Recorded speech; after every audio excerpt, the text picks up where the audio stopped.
Hey, happy Sunday, YouTube. Hey, remember back in the beginning of the season when I was like, hey, look at all these things you can buy. And I talked about, well, you could buy some Epsom salts. Well, I'm going to show you today why I use Epsom salts. So, if you've kind of noticed, if you watched my video about, trimming up your indeterminate tomato plants, my plants are setting a lot of fruit right now, and I want to make sure that they get the nutrients required to produce good fruits.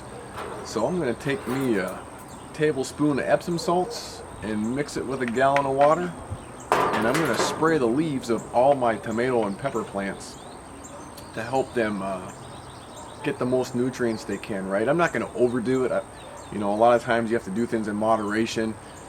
When I fertilize my plants, I only do it once every couple weeks. I use a liquid soluble fertilizer, the Miracle-Gro. You do it too much, you'll burn your plants out. And the reason I'm doing it today is because it's cloudy.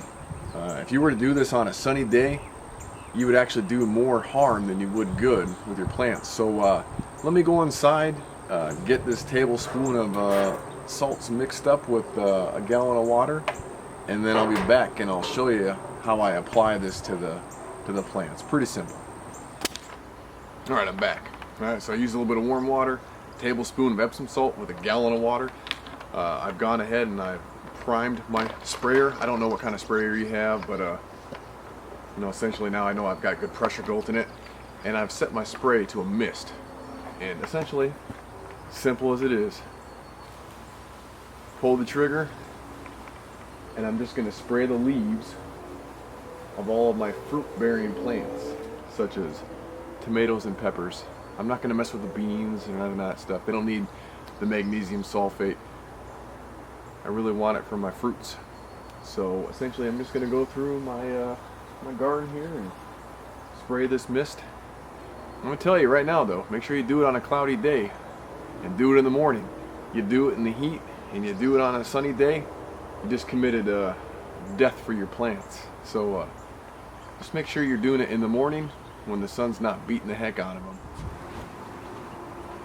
It's pretty interesting. As I read the directions for use on this Epsom salt, here in the back it says, tomatoes and roses, apply 1 teaspoon per foot plant, height every 2 weeks. Interesting, right? Even the product itself is calling for a little bit of application of magnesium sulfur. Yeah, you can do that, but I actually do like putting it in the gallon sprayer, a tablespoon at a time, and putting it on the leaves of the plants because I feel like the leaves absorb it better than just putting it in the soil. And the reason I actually apply the Epsom salts is so that it will absorb the other nutrients that I put into the container, the week prior.